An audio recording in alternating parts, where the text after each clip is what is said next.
Hi friends, જય શ્રી સ્વામિનારાયણ. આજે આપણે આલુ મસાલા સેન્ડવિચ બનાવવાના છીએ. તો તેના માટે મેં અહીં 1 કિલો બટેટા લઈ લીધા છે, કુકરમાં એડ કરી દીધા.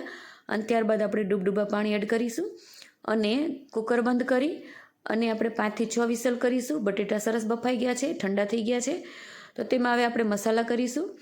1 ચમચી મેં મરચું પાવડર લીધું છે, 1 ચમચી ધાણા જીરું પાવડર, 1 ચમચી આમચૂર પાવડર, સ્વાદ અનુસાર આપણે મીઠું લેવાનું છે, 2 ચમચી ખાંડ લેવાની છે અને અડધી ચમચી આપણે ગરમ મસાલો લેવાનો છે. બધું જ સરસ રીતે આપણે મિક્સ કરી અને પૂરણ રેડી કરવાનું છે.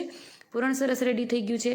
તો આપણે હવે અડધી ચમચી હળદર પાવડર લેશું અને તેમની ઉપર ગરમ તેલનો વઘાર કરીશું. આપણો વઘાર પણ સરસ થઈ ગયો છે અને બધું સરસ રીતે મિક્સ થઈ ગયું છે. તો અહીં 2 બ્રેડની સ્લાઇસ મેં લીધી છે, તેમાં ગ્રીન ચટણી આપણે લગાવીશું. જે ગ્રીન ચટણી મેં ફુદીનો, કોથમીર, સિંગદાણા, મીઠું અને થોડુંક લીંબુ નાખી અને કરી છે. અને 1 સ્લાઇસમાં બટેકાનું પૂરણ અને 1 સ્લાઇસમાં ગ્રીન ચટણી લગાવવાની છે. બંને મિક્સ કરી દેશું. અને ત્યારબાદ મેં ટોસ્ટર લીધું છે, તેમાં મેં તેલ લગાવ્યું છે. તમે ઘી અથવા માખણ પણ લગાવી શકો છો.